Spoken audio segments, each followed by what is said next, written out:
Monday, January 27th meeting of the Jersey Shore School Board come to order. We have a roll call, please. Mr. Becker. Here. Mr. Brungard. Here. Mrs. Dobler. Here. Mrs. Grant. Here. Mr. Kinley. Here. Mrs. Petrowski. Here. Mrs. Stemler. Here.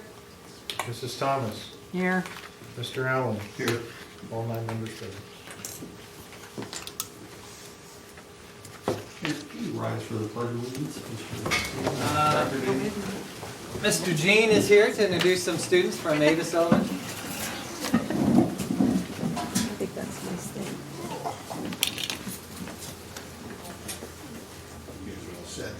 Good evening. I have 2 students from Avis Elementary School. They are in 4th grade in Mrs. Conver's class. And the young lady is Janaya Getchin, and the young man here is Clayton Reeder, and they're going to lead us in the pledge.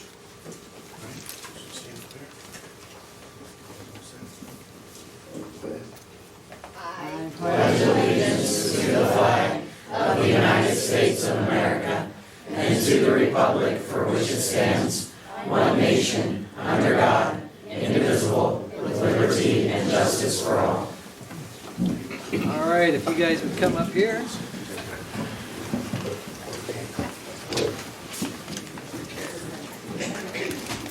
We have a couple of certificates and flag pins for you tonight.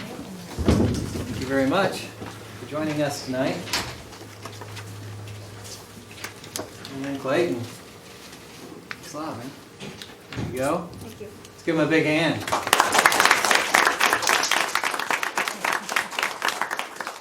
I am sure they'd love to have their picture with Mrs. Confer as well. Let's go that way.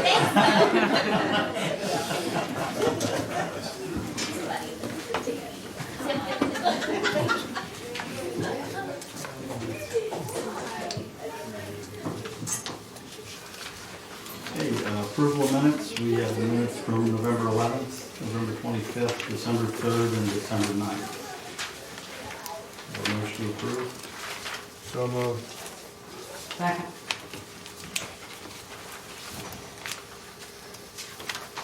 Any corrections, comments? Hearing none, all in favor say aye.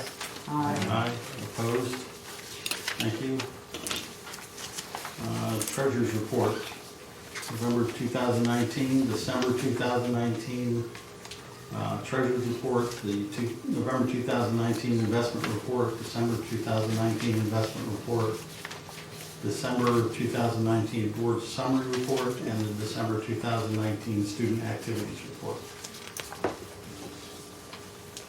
Motion? Motion. Second.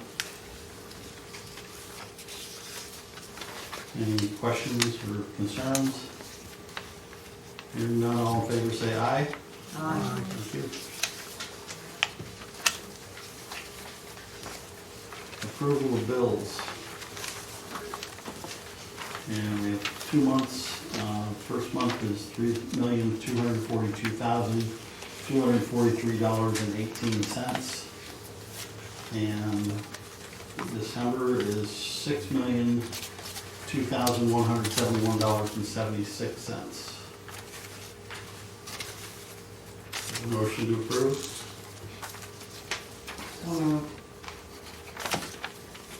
Second? Second.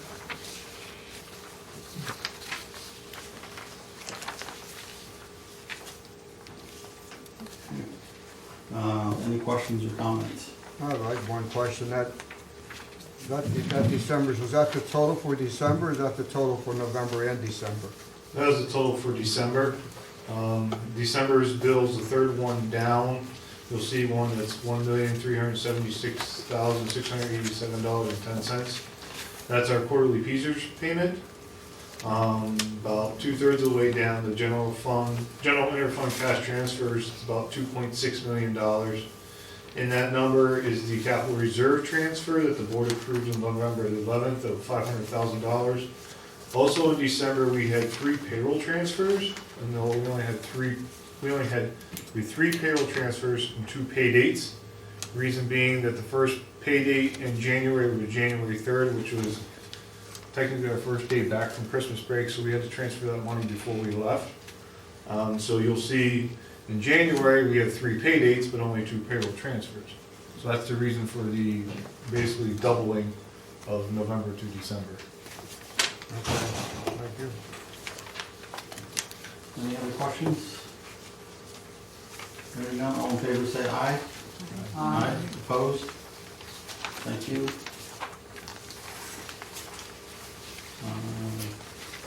Communications, Dr. Beatty. I am pleased to announce that the Employee of the Month for December was Mary Engel, a second grade teacher at Jersey Shore Elementary. Mary has elected for her $50 donation to go towards the general scholarships part of the Education Foundation. So I hope everyone has an opportunity to send her congratulations regarding her being the Employee of the Month for December. The other thing I've received recently is from Pennsylvania Department of Education that Avis Elementary, I believe they've had this designation before, is being recognized as a Title I Distinguished School for the 1920 year, using the criteria of schools that were in the top 5% in achievement in 2 of the most recent completed academic years, or schools that were in the top 5% for growth in the 2 most recent completed academic years. I believe theirs was in the academic achievement part of it. And so congratulations to Avis Elementary for being recognized by the state for being a Title I Distinguished School. And that's all I have for communications. Okay, President's report, just as I announced at the last meeting, I traveled to Mechanicsburg to a PSBA Board President's webinar last Wednesday. Intermediate unit report. I don't have anything to report. Thank you. Student representative report. Nothing to report. Thank you. Superintendent report. We have a couple of presentations tonight. The first one being done by the FBLA from the high school. So,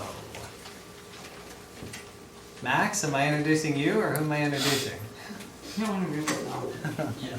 So we are from the Jersey Shore High School FBLA chapter. My name is Max Ferguson, and I'm joined by our local chapter president, Stephanie Steinbacher, and sophomore vice president, Lexi Koick. And we're just here tonight to give you guys a little bit of an update on how our FBLA chapter, what our FBLA chapter has been up to, as well as a follow-up for our We Shore Care project.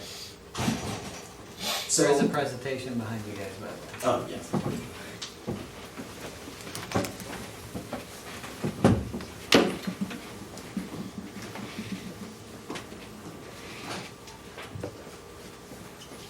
So this year, our FBLA chapter has 125 members in Jersey Shore High School FBLA from grades 9 through 12. We recently attended the Regional Leadership Conference at Penn College of Technology on January 7th, where students who were competing in any performance events competed, as well as all the students sat through some educational workshops and talked to some great keynote speakers. And we actually had over half of our chapter qualify for states. That's 71 members qualify for states, which is amazing. Our region is the largest region in Pennsylvania FBLA with over 800 members. So to have 71 students qualify, we're very proud of that. And all 3 of our chapter projects also qualified. So that is the American Enterprise Project, which Sam Mockmer, one of our students, has been working on with the high school life skills class. That is the Partnership with Business Project, with which our student DJ Steinbacher has been working on with the Nipmuc Valley Village, and also our Community Service Project, which is the We Shore Care Project. Upcoming this week, we are attending the Lycoming County Commissioners meeting to have FBLA PBL Week, which is February 2nd through the 8th, declared as a countywide holiday and event. So we're very excited for that.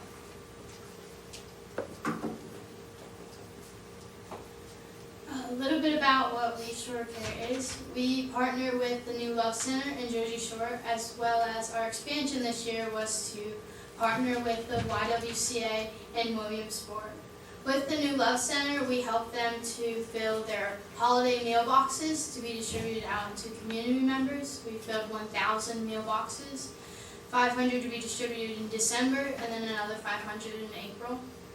With the YWCA, we plan to help them with the building of their outdoor playground and filling birthday boxes. So birthday boxes go to clients within the homeless shelter, and it usually comes with a cake, some icing, candles, little hats, and anything else to go with a child or an adult's birthday.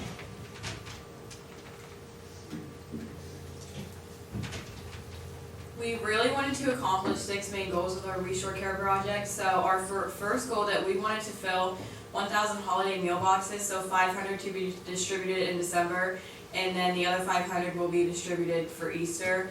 And we wanted to include all members of our district. We also wanted to spark community and business engagement.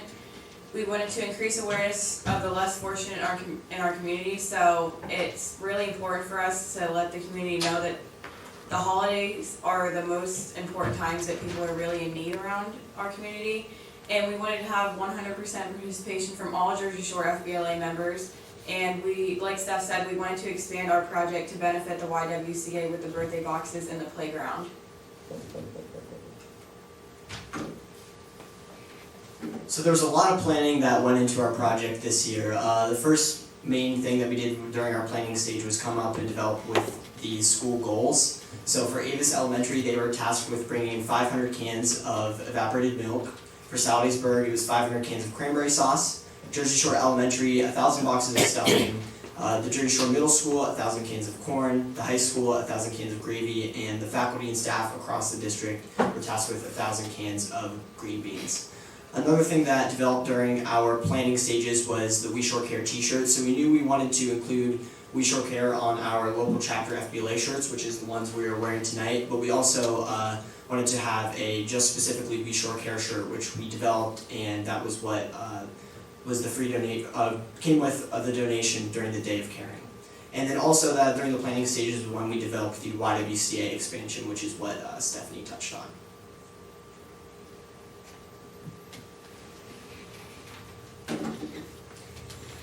Two students, Max and Karina Sarge, went down to visit all the schools in order to film a kickoff video to be shown within the schools, explaining what the project was and how they can help us. Whenever the videos were played at the elementary schools, our FBLA officers and members also went down to interact with the students and talk to them and help them get excited about being involved in this project. We also set up district-wide incentives to encourage students to bring in the food items at their schools. One of those incentives was with having the principals dress up as elves on the pickup day and help us to pack the truck full of food. As you can see in the picture, Mr. Armbruster and Mr. Valdus at the middle school helping us to pack all the food items. Like Max said, through the planning stages, we decided to incorporate a district-wide Day of Caring event. So we sold 788 t-shirts, and we asked our school district and the community to donate $10 to sponsor a turkey that went in our mailboxes, and they would receive a free shirt that was generously sponsored by the Jersey Shore State Bank. And then after our Day of Caring event was November 22nd. On November 22nd, a few FBLA members visited all the businesses that has helped us immensely through Williamsport and Jersey Shore and in the Lock Haven area a little. So we took pictures with all the businesses to greatly thank them for their donation and their support. So our full $10 went to our Reshore Care project through the sponsorship of the Jersey Shore State Bank with the shirts. Students throughout the high school helped to volunteer to pick up, pack, and distribute all 9,520 donated food items that we collected. And we were fortunate enough to have Mr. Kinley on the day of distribution to help us distribute the boxes out into the community in the freezing cold weather. So we're going to thank him for coming and helping us on that day.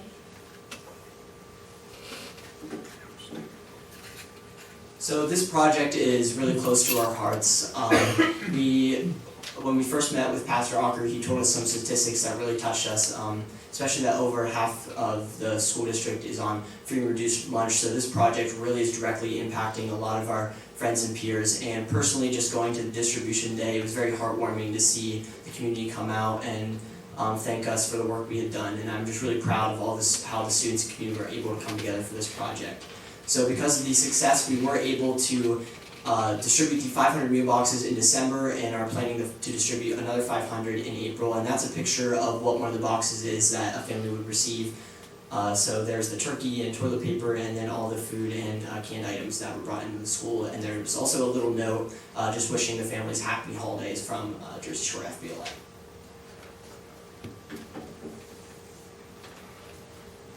We are very proud to say that we have met all 6 goals that we have established at the beginning of the year. So our first goal, every school exceeded their goals and we filled 1,000 meal boxes. We had full district participation. We sparked community and business engagement. We really did this through our Day of Caring event. And we increased awareness for the new Love Center in Jersey Shore, and we had 100% FBLA participation. And we had this through when FBLA members came and picked up. They donated, they were distributing, they were doing everything they really could. And lastly, we have found that we've got $12,000 to help build a playground and fill birthday boxes for the YWCA that was in Williamsport.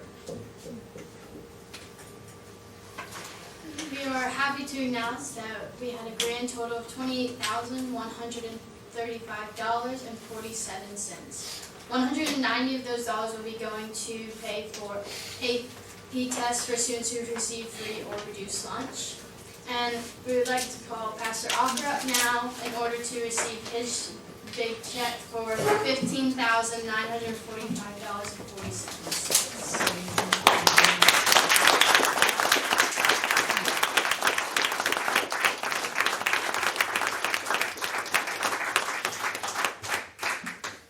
On behalf of the New Love Center, I want to express our sincere appreciation for all the hard work that the FBLA has done, but also to the school district in general, for the students and teachers, and so many parents who participated and donated food to make this project successful. It's beyond words what you've done and the impact that you have done on this community that will leave an impression forever. Thank you.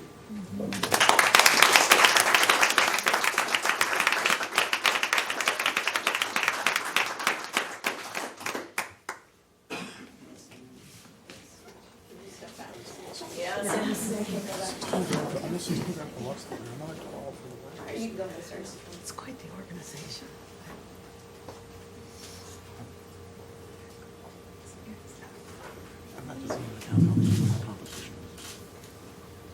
Thank you guys. And can we also get a picture with Dr. Gady and Mr. Allen? If you want to ruin your picture, that's up to you. At least you're honest.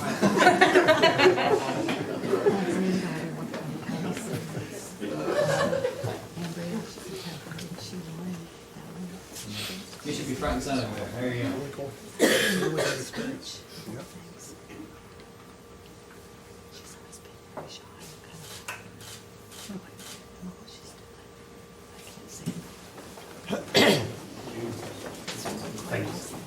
Two of the things I will say, Max, is that first of all, staff, actually, you guys did a really good job talking to the back of our heads. I know you were trying to talk to us, and we're watching there, so you guys were very focused. The other thing I want to tell you is I really appreciate when you use middle school health pictures and not the ones from the We'd also like to call up Dawn Lynn and Anna Thompson to receive the $12,000 check for the YWCA. And Dawn and Silver, and if you guys would like to say anything. Yes. Should we do this first? Yeah. I can keep it together. Dolly, will you make sure Joanne gets your pictures so she can post them, please? Yes, sir.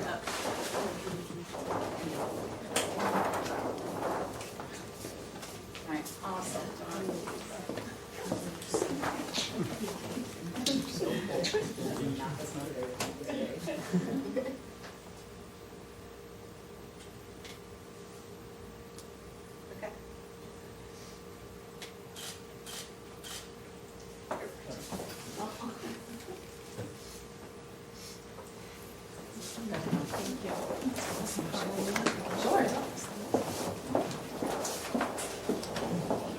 I just want to, I'm Dawn Lynn, by the way, for those of you that don't know me. I'm the CEO at the YWCA. And I met a wonderful group of individuals who came to visit the YWCA back, I think it was in October.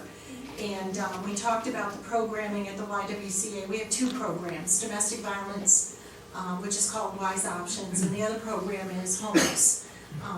Those that are homeless with addiction. Called our Liberty House program.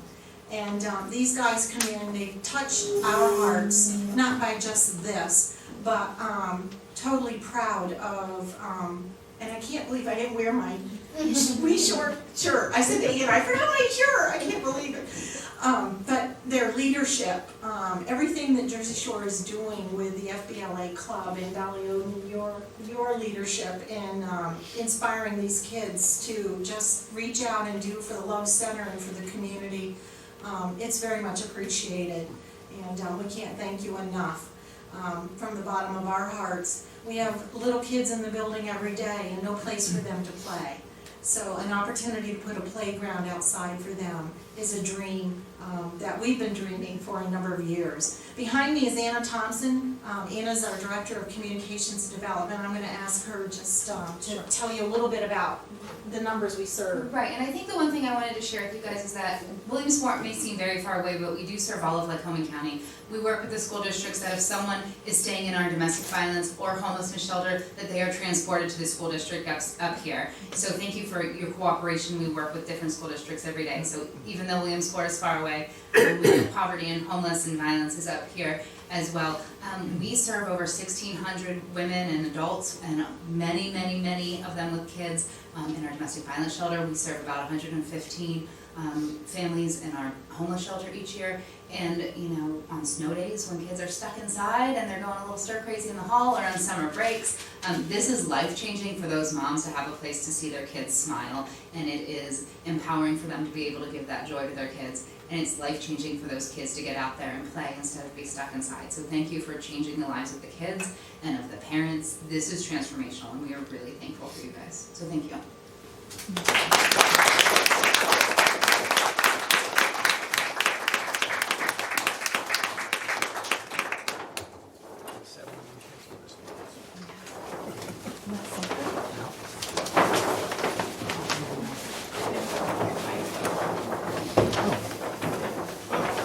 I'm going to add a piece to this for a moment while they're getting ready there. Last year, the money that the students gave to the new Love Center all went to the backpack program. And the backpack program through the new Love Center is there's approximately 200 backpacks a week that go out to the students in our district on a weekly basis. A good bit of this money will go to the same function.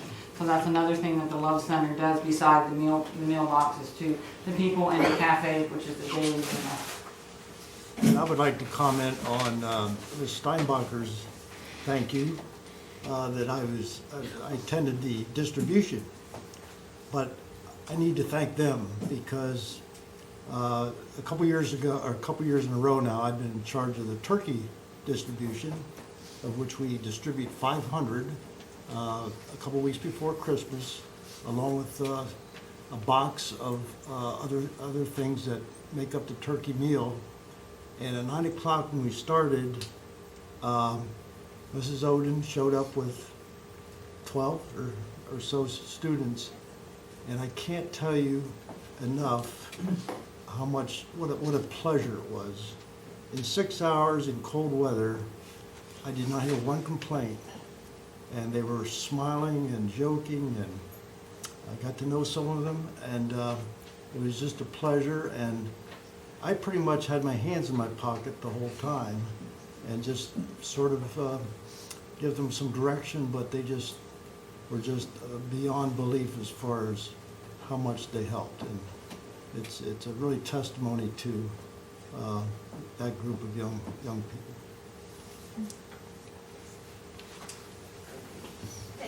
We have some amazing kids. I hope everyone recognizes that. Speaking of which, we have another group. And I believe 2 more of our fine students coming up to talk about the Key Club and a volleyball tournament coming up.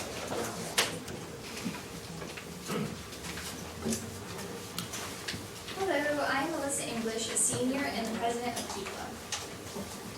Hi, my name is Emma Silvis. I'm also a senior and I'm the webmaster of our Key Club. We are here with our advisor, Jody English, and the president of the United Way, Ron Frick, and Melissa McHale. As FBLA partners with the food bank, which by the way is absolutely amazing, they're doing a wonderful job with everything they're doing. As they partner with the food bank, we are excited to announce our upcoming partnership with the United Way.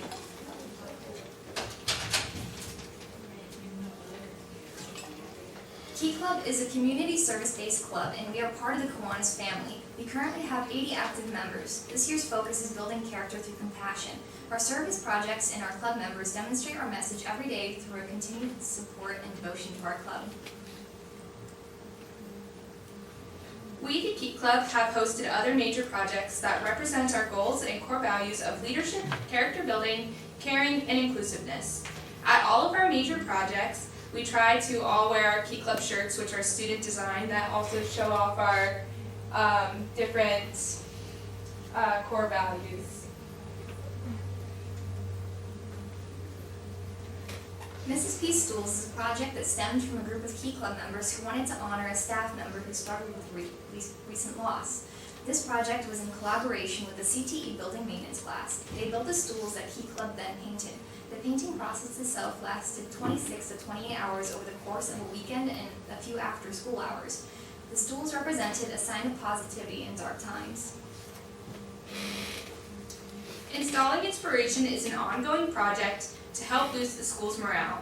Our members picked out quotes and pictures they would like to see posted throughout our school, and then spent the weekend decorating the hallways, the bathrooms, and locker rooms. The overall reaction to these decals were very positive, and we continue to put up the decals and quotes around the school. Kicking It with Cops is another county-wide project. We collaborated with SRO Kyle Farah to make this project possible. 7th grade students from different schools in the county came together at Little League Stadium to compete in a kickball tournament. Each district was coached by their school resource officer to earn the opportunity to compete against the SRO team. The project's goal was to build relationships with the officers and show they are someone to trust. It was all about building relationships. The photo on the screen was taken at our first countywide volleyball tournament hosted at East Lycoming School District. For our next project, Key Club will be partnering with the United Way to host the second annual countywide volleyball tournament. This volleyball tournament will be held at the Jersey Shore Area High School on March 20th from 6 to 10 p.m. The students from each participating school district in the county will form a team of at least 2 girls and 6 boys to play in the tournament to compete for the traveling trophy. Our hope is for the competition to travel and give each district a chance to host. Key Club has planned many activities to help raise money for the United Way, including an in-house volleyball tournament,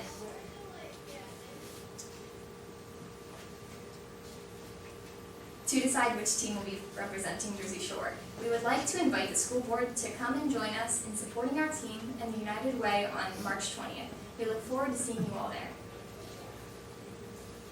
If you would like to stay up to date on our current and future projects, make sure to follow us on Instagram and Twitter at JS Key Club and on Facebook at Jersey Shore Key Club.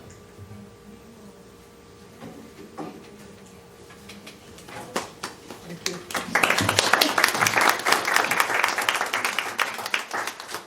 And up next is Ron Frick and Melissa McHale talking more about the United Way.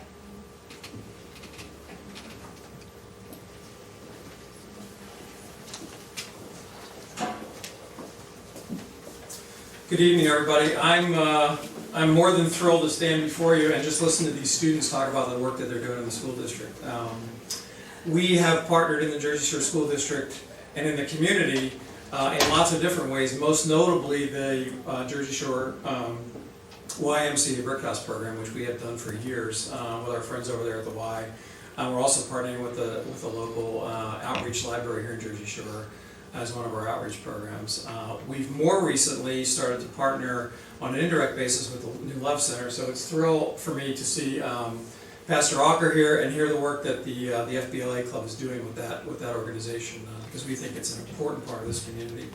Some friends on the school board I noticed when I walked in. Mr. Allen and Mr. Kinley and I have known each other for a long time, so we're just thrilled to be a part of what you're doing here in the community. This was a vision of ours a couple of years ago. Mike Pollock, who's the superintendent down at East Lycoming, is on our board, and we said we want to find a way to engage students in participating in the work of the community in philanthropy, and do it in a fun way. And so last year was the first year we did it at East Lycoming on a Friday night, similar to what we're doing this year. And we had 7 of the school districts participate in that event. Lasted a couple of hours. And I knew when I got there that the school that was going to host it this year was Jersey Shore. And the reason for that is partly because of some of the pictures you saw on the screen. They had by far the best student section that I've ever seen, with big fat heads and all kinds of things. A clear winner for student spirit. And so when I saw the Key Club's work and school spirit here in the school district, I'm just touched by the work that these kids are doing. And what we've learned at the United Way is if you let kids do something and they get a little bit of support from parents and school boards and teachers and administrators, it takes off like crazy. And I know we'll raise some money, which we'll be able to give back to the community. So, like the YWCA, who is also one of our community partners, we serve all of Lycoming County, and so we're very, very pleased to be able to not only start it in the eastern part of the county, but now to move it to the far western part of the county and have this tournament at Jersey Shore. So thank you very much for allowing the students to lead in this community and for participating with our organization. This is Melissa's baby with Mrs. English, and so I have taken my hands out of it, and it is going splendidly well because, again, students are involved in the planning and the execution of it. So thank you very much for your leadership here in the district, for Dr. Dady and for all of you. We're very, very grateful to be in this community. So thank you.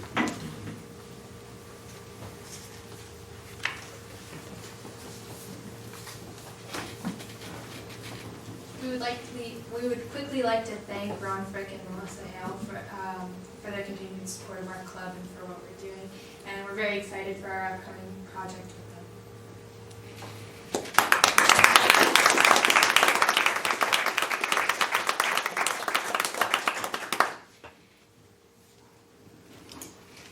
them. We did meet regarding that, and it is strategically on a night and stuff that allows us to keep the cost to all this very minimal. The only fee I can't really waive or am unable to waive myself is the security guard fees. Because it's a school club and stuff, they aren't charged for the use of the gymnasium. They're holding it during a time that we already have custodians and stuff there, and we'll be able to keep them the group isolated to that gymnasium type area, so all those fees can be waived. The security guard is the only one that I can't waive, and I will tell you that in looking at other things that we do, other organizations have been charged for the security as well, so just so you're aware.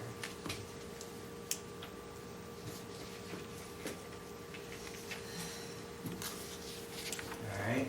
The other things that I have here is you do have a copy of the calendar for next year. That calendar is actually came about due to, you guys are completely welcome to stay for the entire meeting if you like.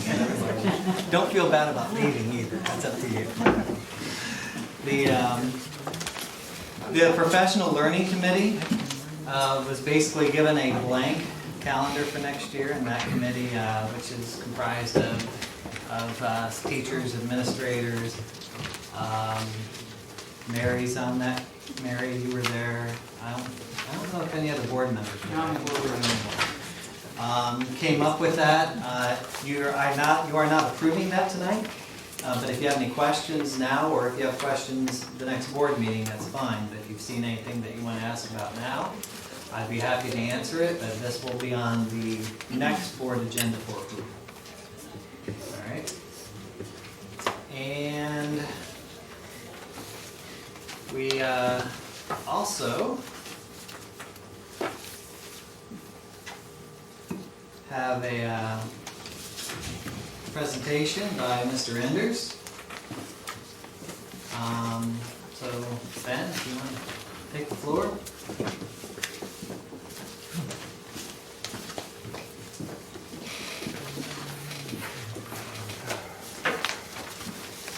Good evening, board.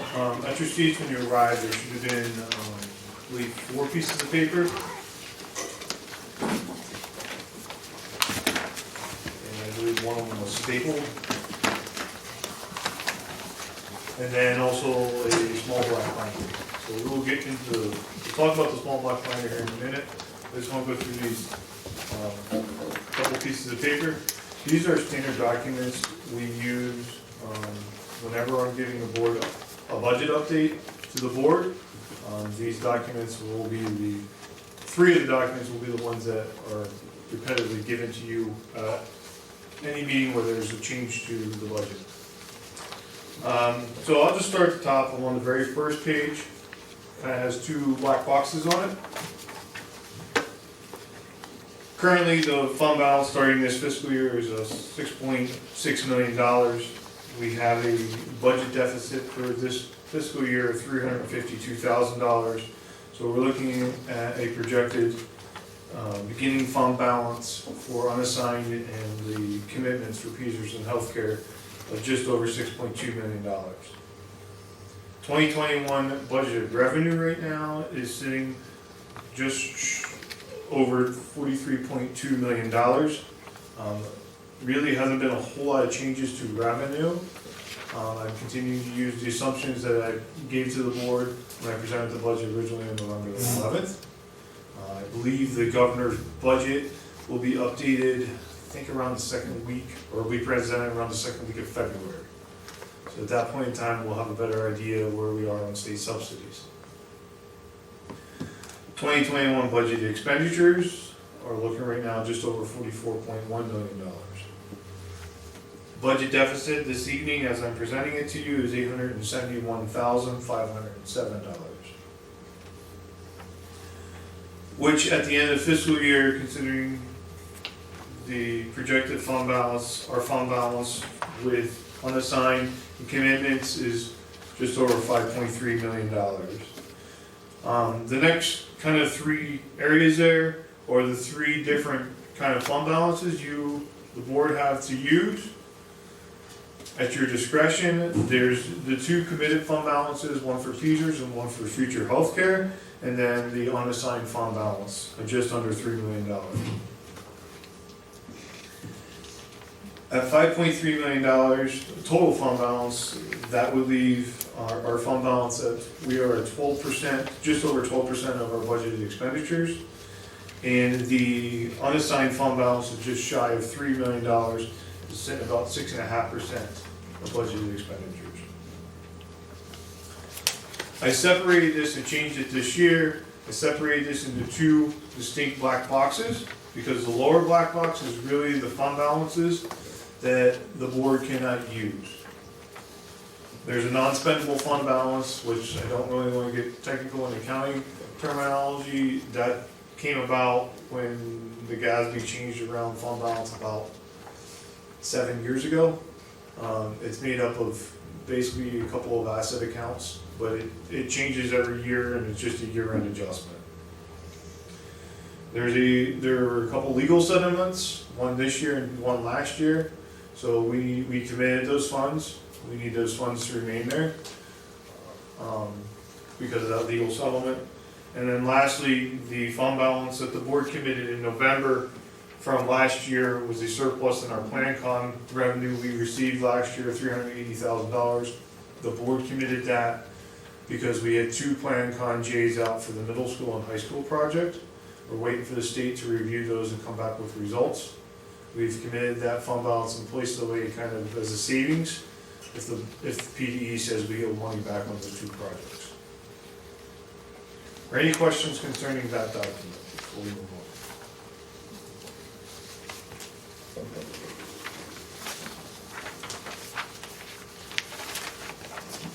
Next document I want to talk about is the one that's in landscape format orientation that's stapled together.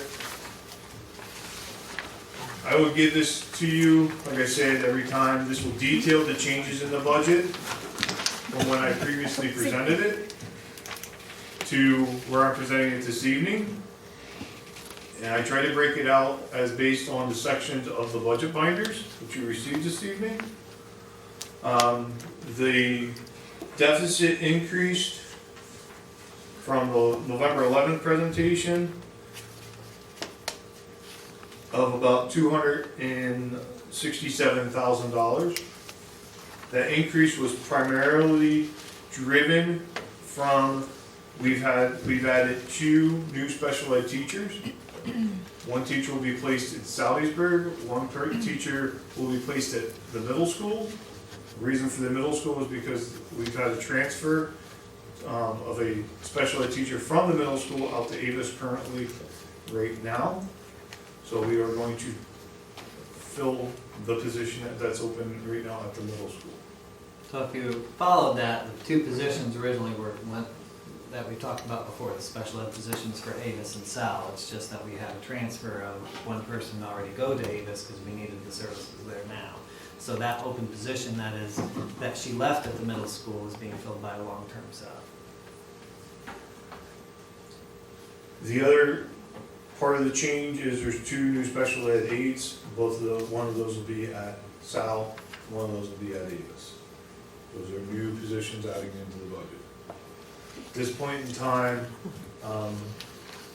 we'll be having some conversations with the board concerning the moving of special ed out to the outlying buildings and what that looks like, because there's a potential that we will also need to add some regular ed teaching positions as well. And to help explain that, and these discussions need to happen soon so we know what the impact is on the budget, but we need to talk about how we're going to transition those students back, not just, we'll be talking about not just special ed, but is the district going to continue to honor parent requests and things like that? Because even just pushing special ed back, you have to remember we have 6 singlet classes, I believe it is, at Avis and Sal. So as soon as we push these kids back into those classrooms, it could push those class sizes over 30, which means that single class needs another regular ed teacher. And it's not as easy as, well, we'll just shift one from Jersey Shore out there, because even if you move 2 kids out of 4 classes, that's going to push those single classes over 30 and not take enough students away from the classes at Jersey Shore to warrant moving a class without having another huge discrepancy. So we're going to have those conversations so that we can at least start contacting families and let them know how this is going to happen, so we can see what our staffing needs are in regard to regular education for Avis and Salisbury. One other change I'd like to point to you is we now have a certified PSERS rate for next year. That rate is 34.51%. Originally, it was projected to be 34.77%. So there was a savings in the budget from that. And just for your reference, the current 1920 rate is 34.29%. So there is a slight increase in PSERS rate for this year.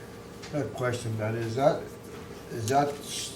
from the state? In other words, is the trend, because of the market and stuff, is the trend going the opposite direction instead of going up? It's declining or what? There was an increase this year from 1920.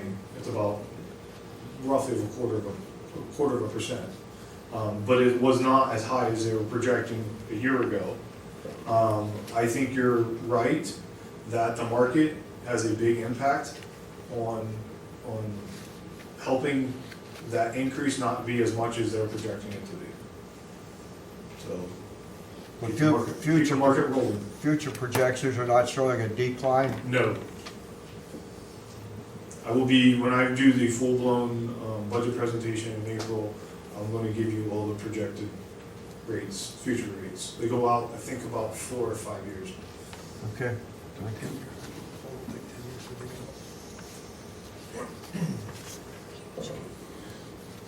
there any questions on that? The one thing I do want to point out, especially to the new board members, this is divided into expenditures and then to revenue. If you turn to page 2, you'll start seeing the section on the revenue. All the revenue changes are from basically the changes in personnel. So for the new board members, we receive reimbursement from the Commonwealth on retirement and Social Security expenditures for the board.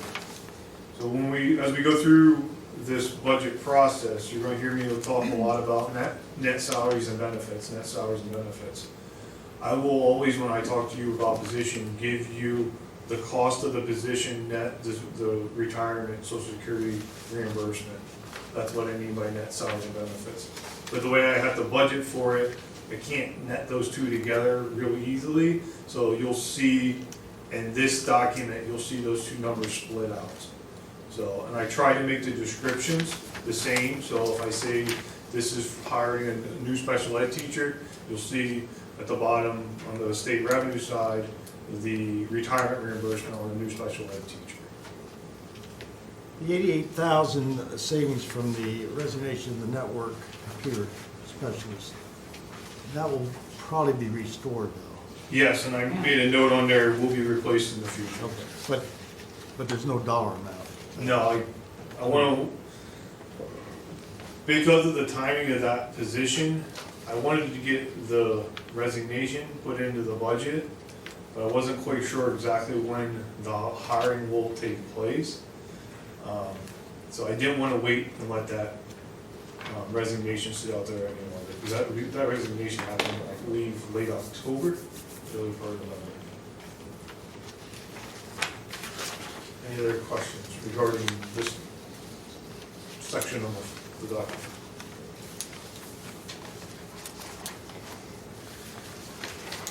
Next is the long-term financial outlook. This is looking at the current 2021 budget, breaking it out into salaries and benefits, and then the details of all the expenditures, and local, state, federal revenue, and also other revenue. But also looking at future years 21, 22, 22, 23, 23, 24. The assumptions for the projection are at the bottom. To summarize it, basically on the expenditure side, we only project out the salaries and the benefits. For the most part, I have projected retirement rates coming from PSERS. That's where these come into play at. These are some of the hardest projections to do right now because we have an expired contract, so that piece of the pie is very much projected. It's projected at 2% step movement. And then on the benefit side, there is a 6% increase in health insurance. I will receive our health insurance amounts in February. I'm hopeful that they will be less than that 6%. I'm also hopeful that that 6% is the average, I believe, of the last 7 years. I'm hopeful then I'll also be able to decrease the projection of 6%. But at this point in time, I can't tell you exactly what that is. I'll wait until we get our actual rates in February in a couple of weeks, and then I will provide that up to you. As you can see, the projected, then on the revenue side, the only changes that are projected out on revenue is what I was just talking about, is the revenue on the retirement and Social Security reimbursement. The current deficit, as I spoke earlier, was just over $871,500. 21-22, looking about just shy of $1.8 million. 22-23, just shy of $2.8 million. And 23-24 is just shy of $3.9 million, based on those assumptions. Excuse me, does the state revenue assume the basic subsidy to be pretty well flat? I believe last year our increase in basic ed, transportation, and special ed, the grand total I think was $250,000.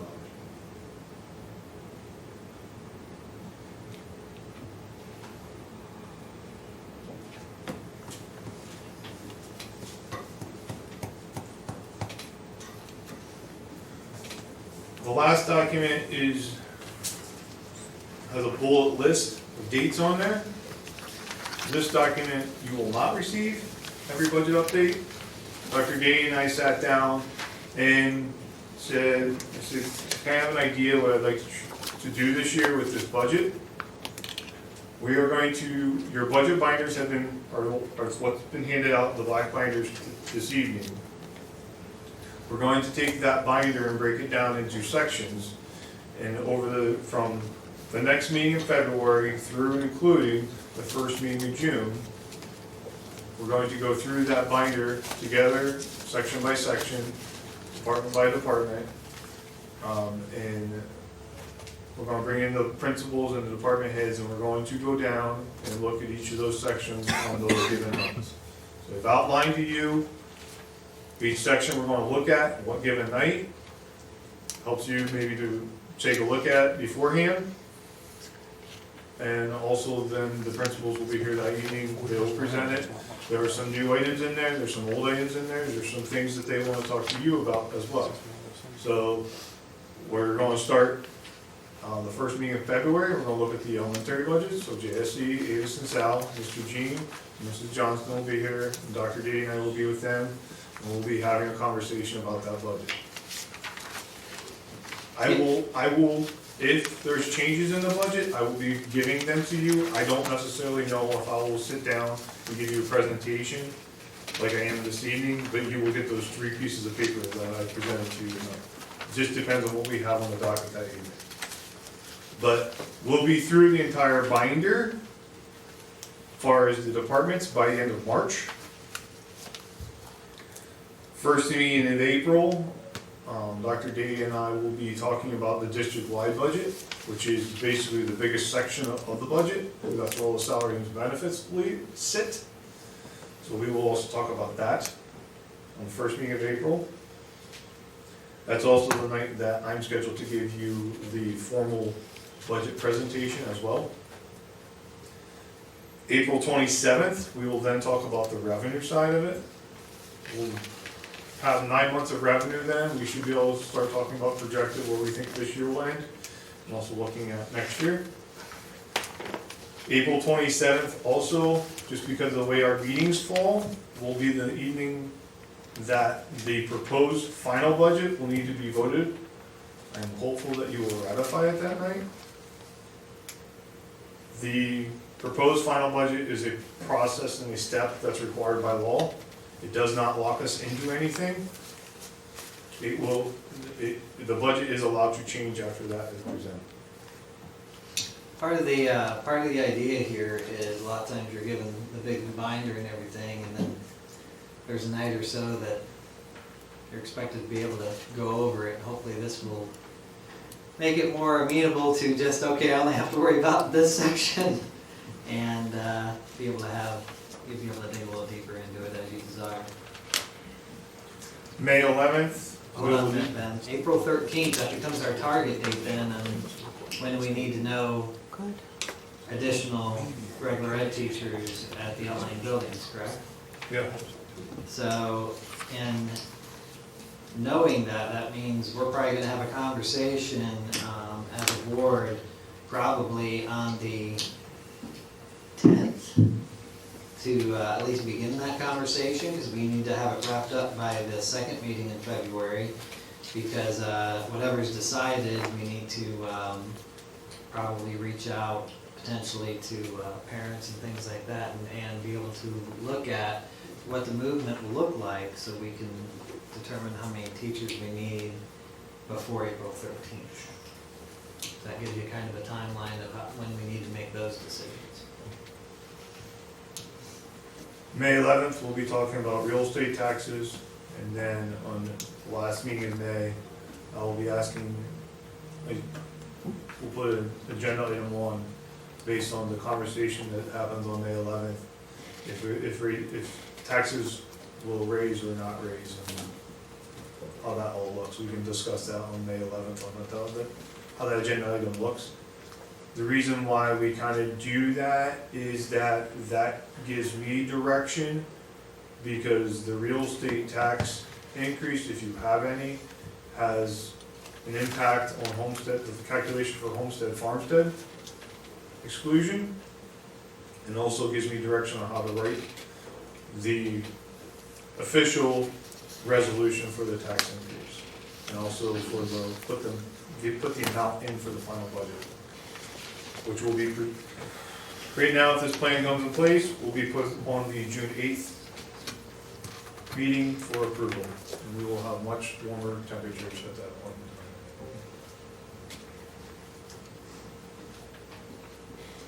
Are there any other questions?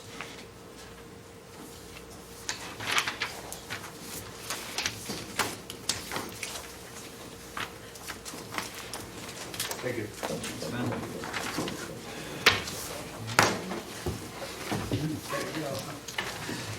Matthew?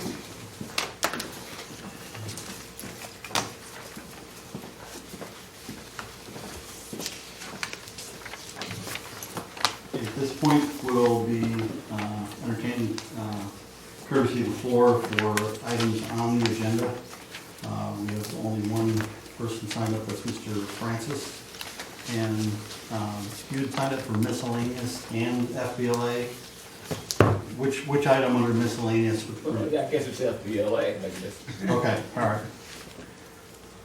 Maybe, I don't know, where the spirit leads us, I guess. Good evening, Bert Francis, 1425 Locust Street, Jersey Shore, PA.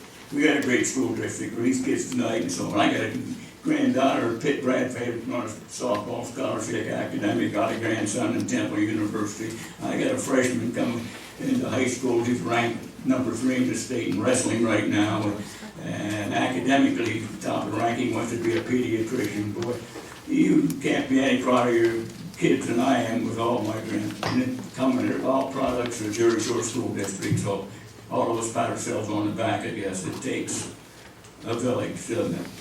We know that.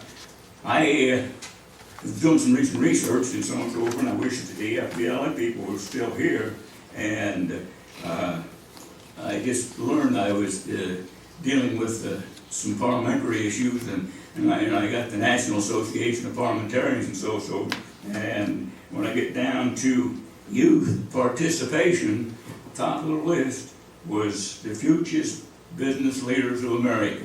So evidently our people, and I've learned that they are working with National Association and State Associations of Parliamentarians. And I've also been put in touch with the National Association that breaks it down into states and the state regions. So we have 3 regions of parliamentarians that we can contact and do business with, and I guess our FBLA is doing that also, because I have talked with some of those people and they tell me, yeah, and they have contests statewide and otherwise in parliamentary. And boy, I pat them on the back for that. I think that's a great thing for them to go through that process, because that's what I'm very concerned about, and I have to allude to. I sent you all an email today, and I just had one question on that email. Was I'm just concerned about the status of our sitting board president. Has our sitting board president been officially elected to that seat by the board?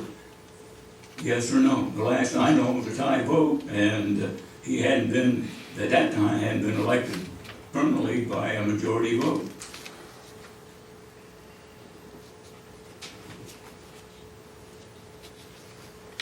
I think then I would have to say what I've learned, and I'm going to pass this along, and I mentioned it, there's 2 ways to solve this, and so on and so forth. And I think I'm going to put a bug in.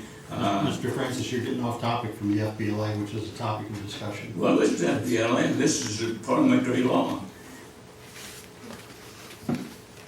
Go ahead. Okay, and I've learned in a situation like this, parliamentary law takes over and comes in, and I'm told that if you have a question relative to this, the first thing you ask your board is, do you have a process or policy to solve this matter, and is there anything in the policy or manual that does that? I went there and it came up with 2 things, just policy solving, and that was one, there should have been a double vote on that taken, and if not, then the board should have rescheduled a meeting. Your time's up. You should have rescheduled, and Mr. Becker is one should be concerned because he's been deprived of his constitutional rights. He was denied a vote on the president of this board, and he was also denied a vote based on he had not been sworn in yet. So I think this matter needs to be settled, and I think this board, now you know I've talked to Mr. some Francis, please wrap it up. Thank you.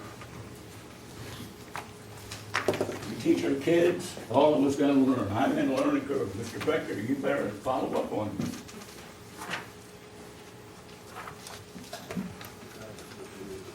Okay, there's nobody else assigned in for courtesy of the floor on agenda items.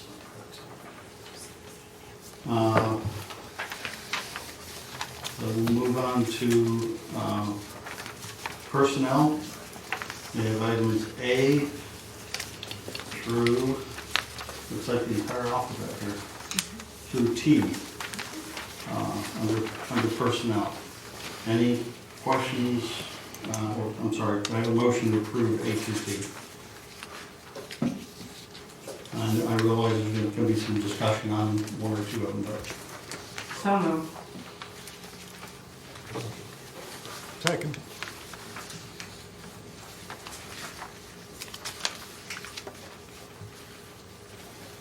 Okay.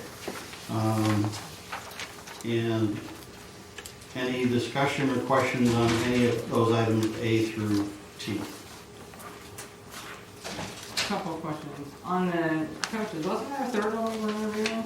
Was there a The- third position? The third position was in Hawaii at the time we did the interviews. Oh, okay, all right, 'cause I just, and then on letter A, we identified the job classification as a placement as classified staff.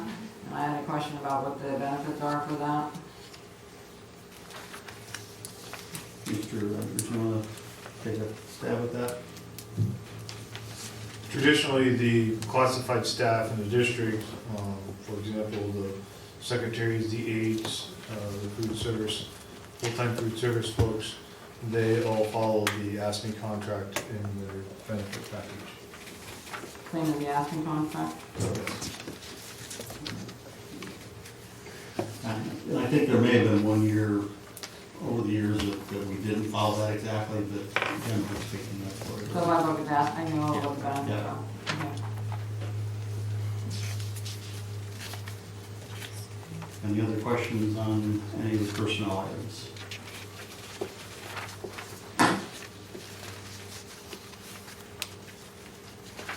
Okay, hearing none, all in favor say aye. Aye. Opposed? No. Did you want to do a roll call on one of those? Is it a no on all items or just one? Well, it's actually just one, but I don't know how you do that and put it all together. It's just A. I'm letting you know on A, the rest of it, I. So it's unanimous on B through T and 8-1 on item A. Thank you.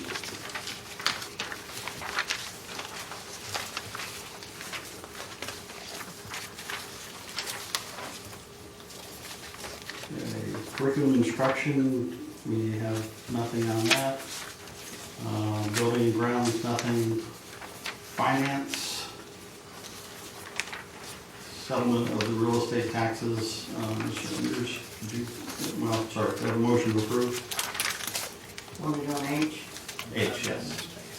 So moved. Second? Second. And Mr. Andrews, could you just explain those for clarification of numbers? For A and B, what happens with interim and real estate taxes is we collect the tax from the point in time when the bill is sent for regular real estate tax, that's the first part of July. We go through the collection process through December and approximately beginning of January, we basically close down the collections. We do this settlement, the summary that you have attached this evening, and the remaining amounts gets turned over to the county as delinquents, and then they start collecting as a delinquent real estate tax. They will still collect 2019 taxes in February, March, April, May, June. So that's what this process is, and those two, you'll see that on an annual basis. Letter C there, this is kind of something new. We are looking at investing some money in CDs with Muncie Bank and Trust. They will kind of not allow me to obligate those funds until I have this resolution passed by the board. What typically happens with CDs is we'll pick a day and we'll gather interest rates, and we need to make a decision by noon on what we're going to invest. And so we had a little bit of a hiccup this week when we were trying to do that. I actually have signature cards for the 3 officers right now to sign this evening. After the meeting, we were investing $4 million. We're going to ladder CDs, $2 million for 3 months, $1 million for 4 months, and $1 million for 5 months. So, because the interest rate was a lot better than we were getting with our checking account.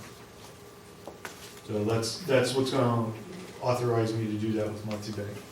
On the settlement of the real estate taxes, and I know it's still coming in, do you have an approximation how much has been paid percentage? If you don't, I'm fine. No, I do not. Okay. I guess it. I mean, I did look at those the pages, but that didn't really mean much. Then Mrs. Petrosky has a question. Yeah. You're on, you're on. Am I on? Yep. Okay. On the C, who did that typically before then, if this is the first time? The CDs? Uh-huh. This is the first time Muncie Bank, Muncie Bank's the only bank that's required this authorization. Oh, okay. Typically, the business manager had the authority to go ahead and do it, just that that's not how Muncie works. Oh, okay. So, And in the past, we typically had our savings account more or less, our fund balance was in CDs. But then it got to the point that the CDs were earning less interest than we could get on a regular account at Muncie Bank. So Ben's trying to be conscientious to put those in the right places. Okay, thanks.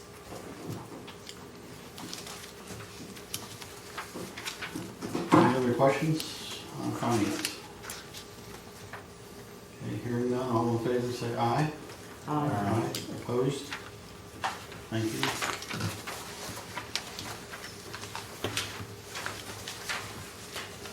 Miscellaneous items.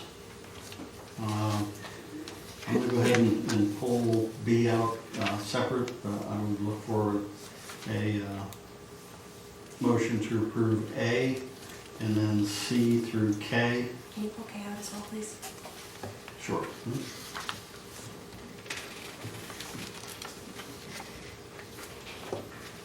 So A, and then C through J.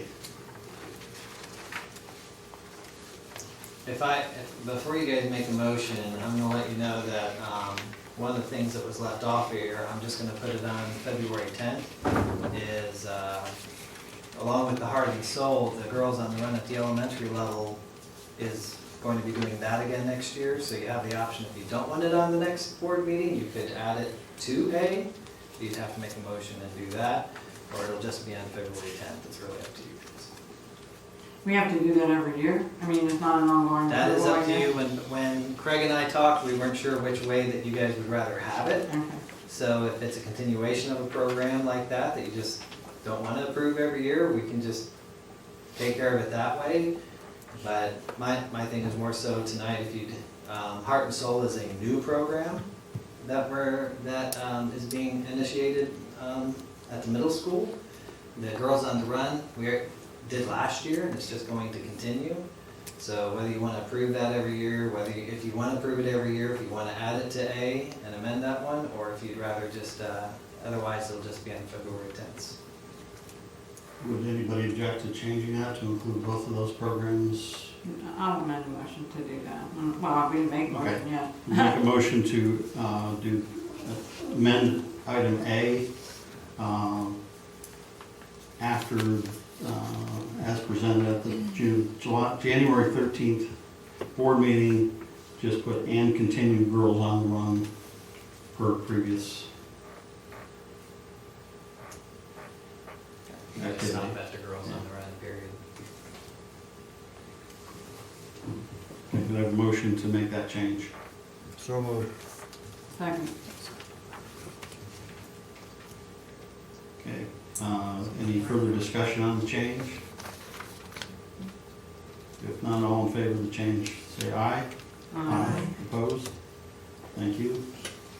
So we'll do it, A as amended, and then C through J.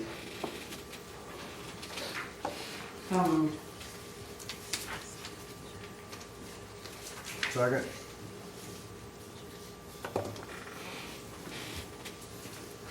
Thank you. Any further questions on those items?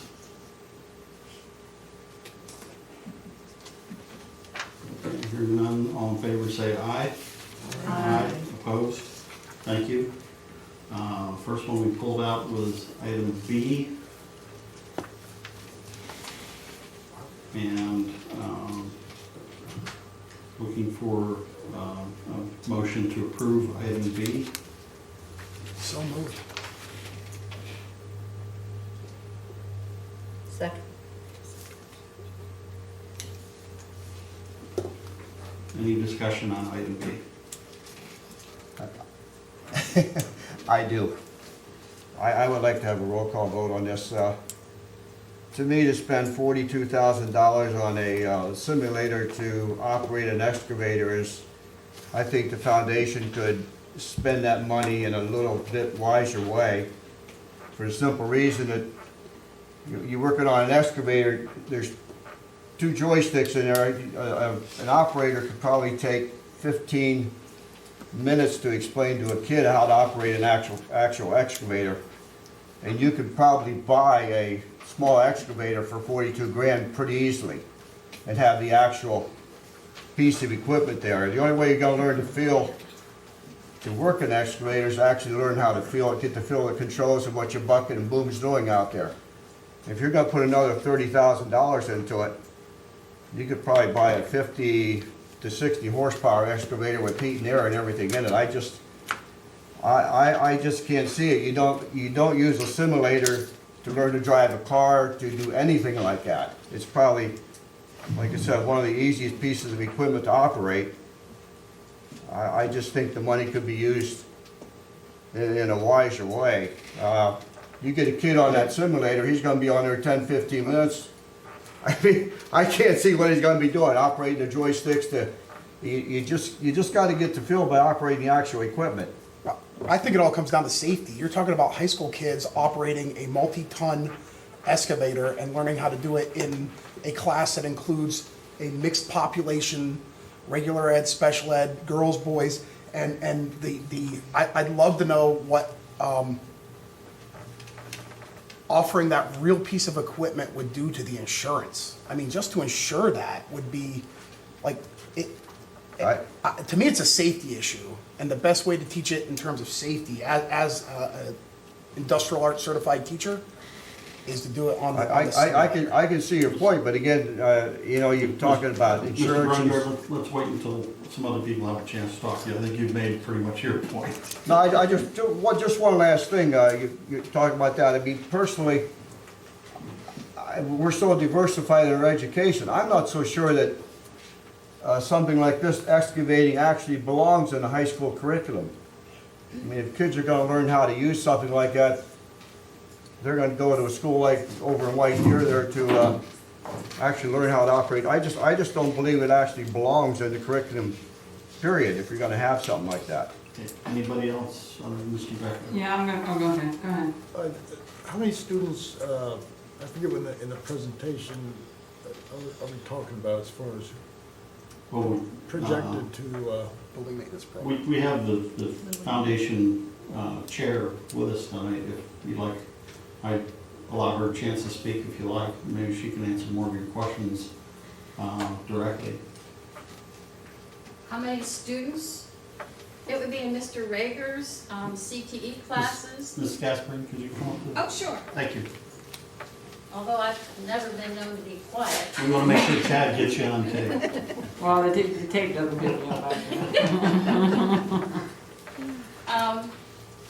In Mr. Rager's classes, he usually has, and I'm taking a guess because I've only been in his class once or twice as a sub, He has multiple classes throughout the day. Each class would consist of approximately 15 to 20 students. So if he has that 3 times a day, you're talking 60 students in a semester. If he does two rounds a year, you're looking at 120 students for 1 year. We would have this permanently installed, so, and with a 5-year extended warranty, they're not looking for any major repair needs for that. So, I mean, the math is, 5 times 120 is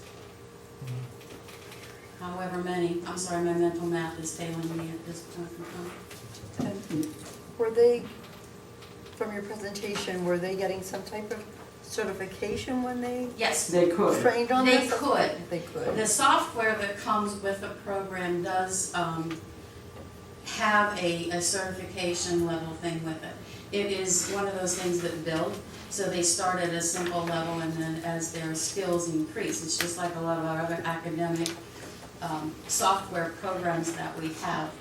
Even at the elementary school, in some of the math, so that if the kids pass at a certain level, then they'll increase or go up another step, so that they would then get harder and harder math problems. Or in science, they do that with the Keystone exam. So there would be different steps with Yes. this? Yes. Luann, how many years, I think you, I don't think it was in this setting though, but either in an email I read or something, how many years have you guys been discussing this? 3. Mr. Rager wrote a grant. Mr. Rager, the history of this, I guess, is as follows. Mr. Rager had a class, it was a graduate class, and it was grant writing. And he wrote this grant to be submitted to the Korean Scientists Association, which was submitted, but it was not funded. We talk, as a substitute, I am in the building, I talk with a lot of the teachers, and it doesn't matter, just not the high school, it's this, elementary schools. And I kind of look and see where, this would be nice to have, type thing. And honestly, it's pretty exciting, I think. I have to agree with Mr. Brungard, there's no training that beats the hands-on stuff. However, simulators do have a place in the medical field. They have a place in the aeronautical industry, and I don't think anybody can deny that. They have places in other, what do you want to call it, learning situations. Should we have this? This particular simulator does not just, we're the only ones in the area that would have one, which would then increase our capabilities. If you were to have the whole thing, the real deal, you could not do that with the current faculty that we have. Okay? You would have to then hire a CTE person with heavy equipment. Online, I went online and just kind of Googled CTE programs, agricultural programs, which was included in our 5-year plan. Okay? In the agricultural programs within a 5-year plan, there is a heavy equipment portion there. We would have to hire a CTE person to do that if we have the real deal. If we don't, then we can use the current faculty that we have.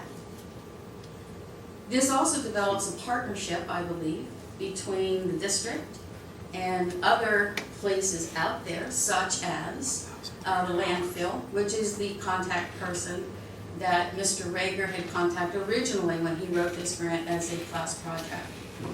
And the gentleman over at the landfill said that they would be willing, at that time, to take our kids, once they achieved a certain certification, over to the landfill and put them on the real deal.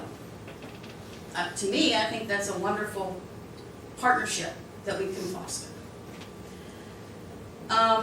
Using EITC funds. Using EITC funds, I think, needs to be addressed as far as better spending our money. EITC stands for Educational Improvement Tax Credit. This year, we have received $20,000 from Muncie Bank, $14,000, I believe, from Woodlands Bank, $1,000 from UPMC, and $1,000 from Wise Markets. The catch with using these funds is that you can only use these funds on projects that have been approved by Harrisburg. I can't just go ahead and spend that money on new computers because they have not been approved by Harrisburg. I do have a list of programs that we do have approved in Harrisburg for EITC funds. If you would like it, I can distribute this. And the excavator simulator is on this. Okay, and if you would like, I have those. I also have information as far as our fact sheet. It's under revision, but I'll give you the old version if you want this. What does our foundation do? We have been rather active, I'm going to have to say, in the last 4 or 5 years, as far as providing funds for various things. We actively pursued EITC certification so that we can garner these funds to spend on things within the district, okay? We have dedicated funding for things like music, the department, and musicals. We have dedicated funds for scholarships, and we have a dedicated fund for teacher mini grants. All of those things are dedicated funds. You saw FBLA today. They contributed, what was it, $190 or something like that towards AP exams. That's only for students who are free and reduced lunch. At the foundation, when this was originally discussed at a meeting, we decided that indeed that is something that probably should be addressed, but it's not fair to the other students who are not free and reduced lunch.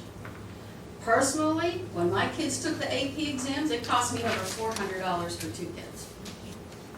Okay, and that was in 2002. The cost of a single AP exam right now is like $95. The kid pays $15 just to sign up for it. After that, the school takes a portion, and the board takes a portion.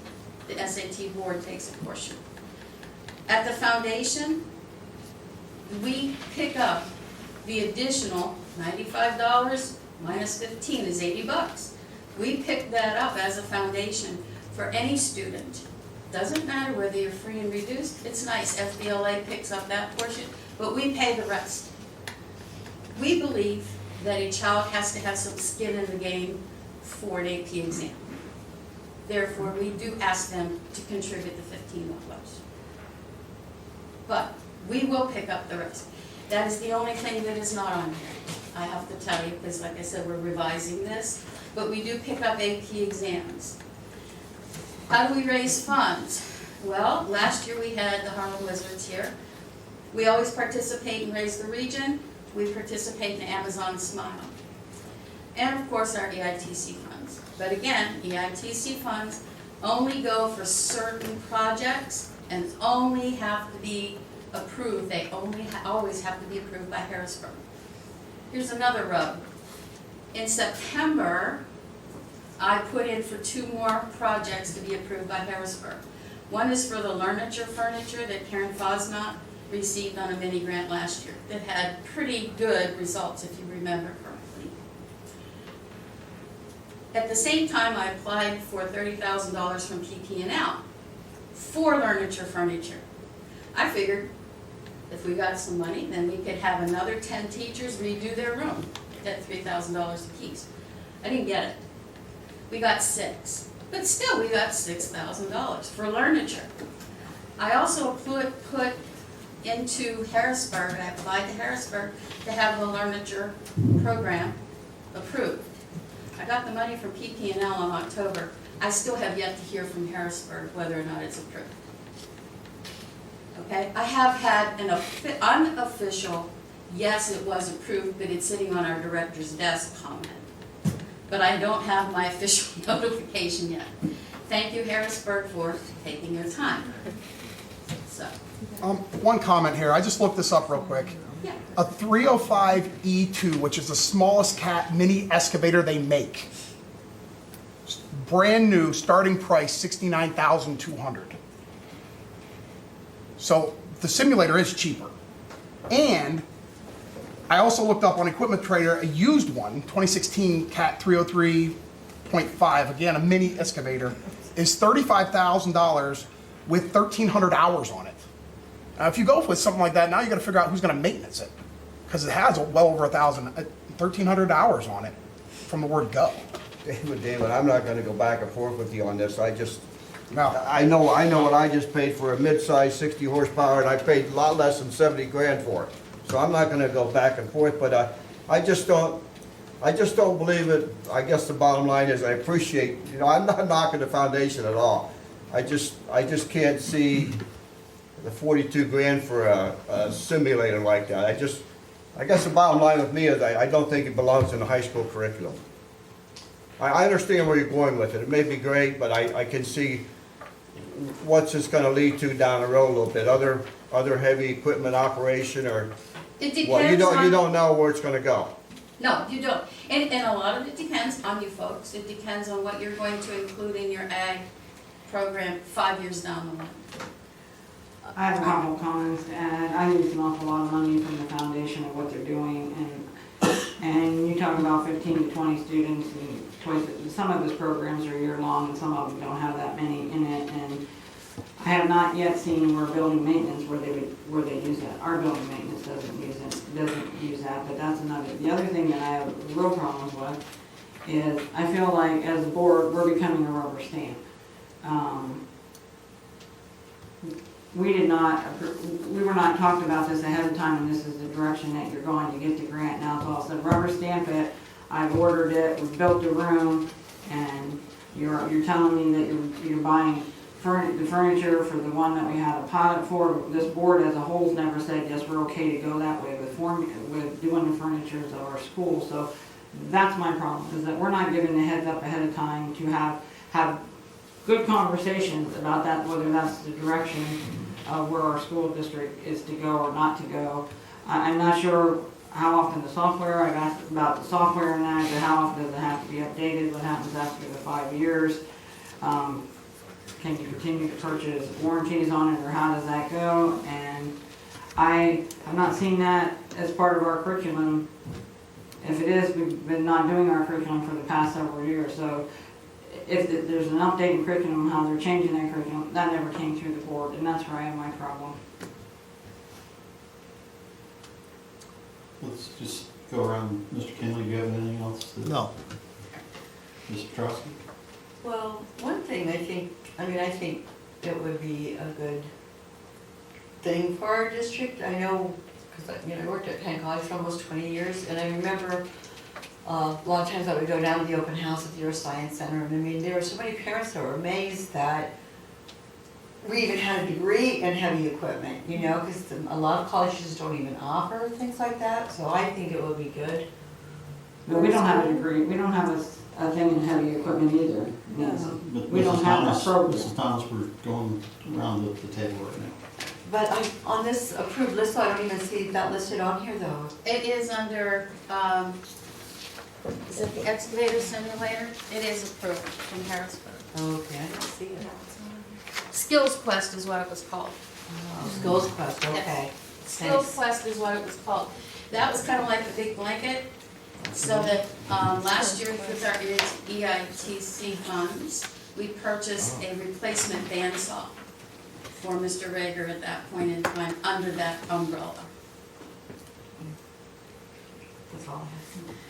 Are we giving opinions or just asking Yeah, just questions? going around.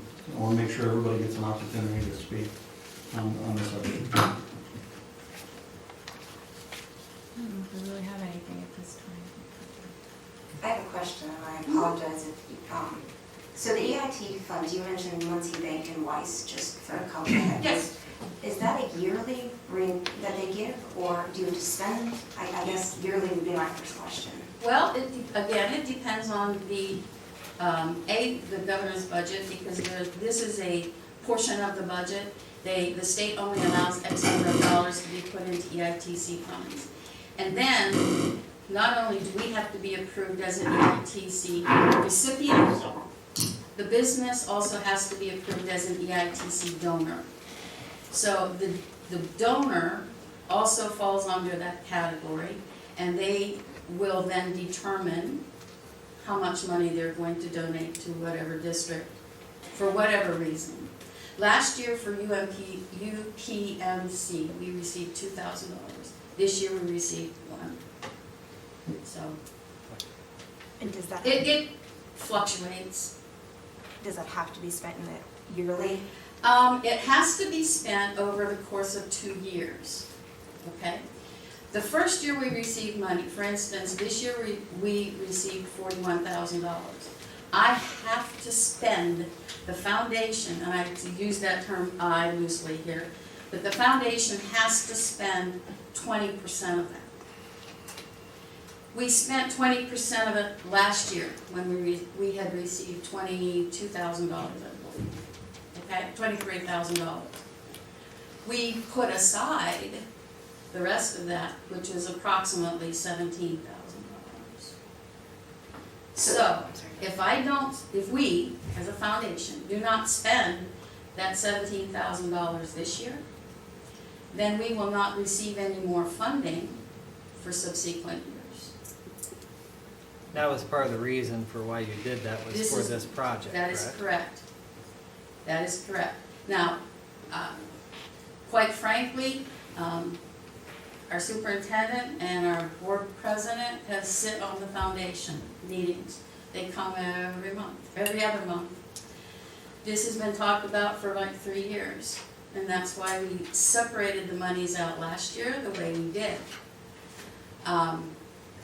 I apologize if you don't know that, but I don't know how else to get that information to you. Well, I think part of it actually, and I know Mr. Allen and I have talked about this. I hear what Mary's saying, and I'm not necessarily disagreeing. I think where we're at is maybe it's the procedure that needs That needs to be changed. I agree.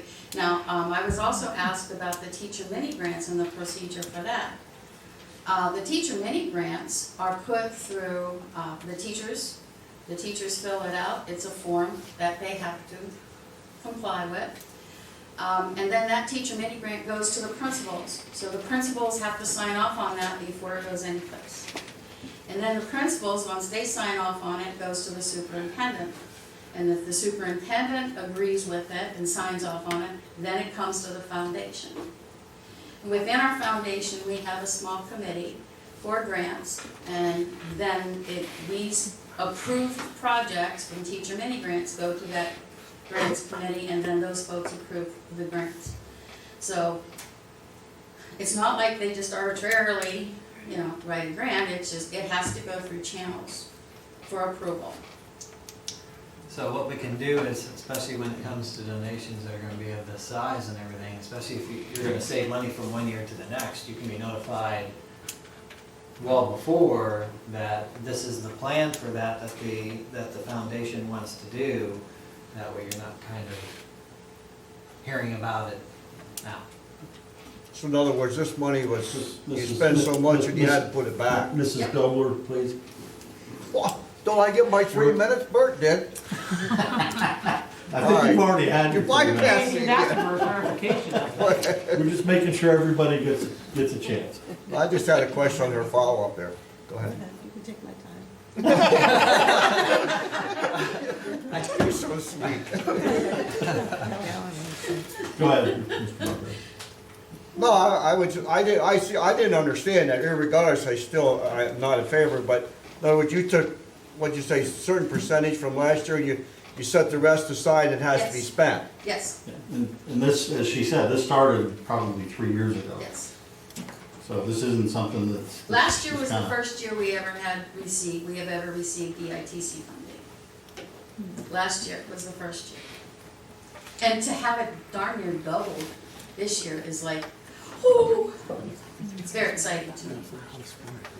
However, but that also throws another monkey wrench into the whole process, because now I have to write the programs up. And when you write the program up for Harrisburg, it has to include what standards are you doing, what are the results that you expect. I mean, it's not something that you sit down in a half an hour and write up. And I will say, when I write stuff like that, it'll take me days. Because I'll do it and then I'll read it and say, oh, no, no, no, no. And edit, and I'll give it to how many other people to please proofread it for me, and then it comes back. So it'll take a week, at least, for me to get it to where it needs to be before I then send it to Harrisburg. I have not ever, anything that we have sent to Harrisburg has not ever been not approved at this point in time, because we take so much care in doing it right the first time. So these things were approved for this year? Oh, that we yes. have on this paper, but Yes. that's not all inclusive? Yes, it is inclusive at this point in time. I mean, these are the only things that you can ever apply for? No, No, that's. there are not- other so things there I are can other- apply okay. for. For instance, the other kind of big umbrella there is the STEM lab. You know, we purchased over the course of years many different kits for STEM activities throughout the high school, and they've all been accumulated down at the elementary school. Now, if anybody has another project, a big project, there are guidelines for innovative educational projects. Right here, I believe I gave it to you one other time. If you don't have it, I have copies. These are the kinds of projects that we can use. So, I mean, there's things. And on this, use of specialized instructional materials, instructors or instruction not provided by the public school. Luann, the mini grants, Yes. there's a limit to those, what's the amount? 2,000. So basically, we'd be looking to try to make an adjustment to because there is a pretty lengthy process for those, going through all those various channels. So we'd be looking at a process for donations that are above that. That's a possibility. That's a possibility. Okay. If we continue to get EITC funds the way we do, yes, that is a possibility. Maybe staggering some of those mini grants out, you know, for 5,000, 2,000 or whatever. That's a discussion. And just a reminder, that the foundation, the educational foundation, really kind of floundered trying to get traction for a lot of years. And Mrs. Gasparini and others that are on that board are finally get to the point where they can generate funds from various sources to purchase things that the school district wouldn't otherwise be able to purchase. So that's kind of the benefit of that foundation. So they've been working their tails off for 3 years on this, long before I sat on the committee. And we appreciate it. To get it, yes, and we definitely appreciate it. And so, I mean, to get this far, I think we need to, even though maybe a different process needs to be developed, I think we need to recognize all the effort that has gone into this process so far. So, and on that note, I'm going to go ahead and call a vote, roll call vote on item B.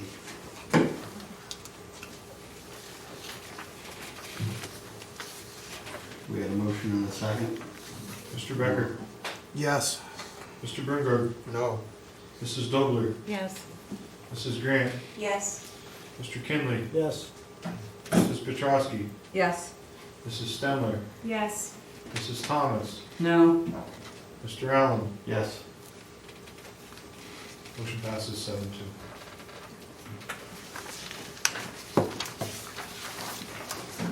Okay, item K, Mrs. Grant asked that that be pulled out. We're actually going to have a presentation in executive session tonight by PSBA and vote on that after we come out of that session. So we're not gonna vote on it right now? Not right this second, no, we're going to amend the agenda. Nobody has any objection to that. And then they have some presentations that we'll do in executive session for personnel and legal.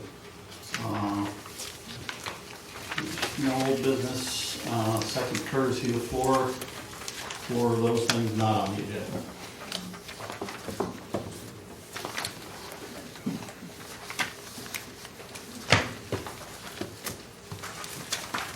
Francis, 207 Wilkie Street, pretty sure. I'd like to refer the board to board policy 000, section 005, paragraph 3, officers.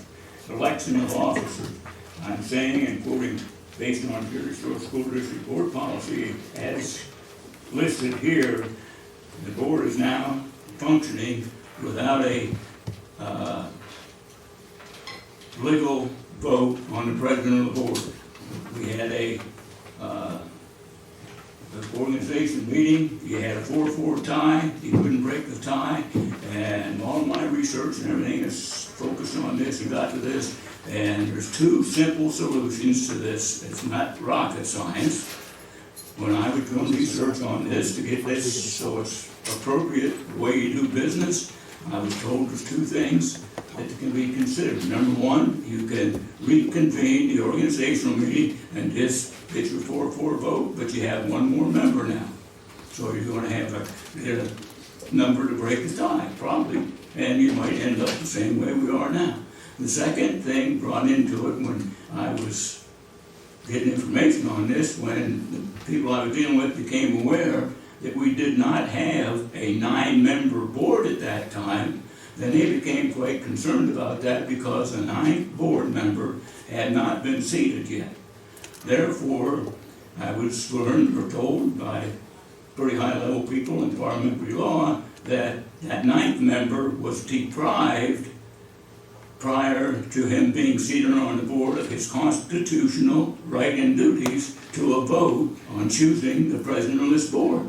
So I'm saying that the 9th member is still entitled to that vote on the president of the board. And also, he was deprived of any conversation or discussion on this matter. So all I'm saying is you're operating in contradiction to school board policy and parliamentary law and so on and so forth.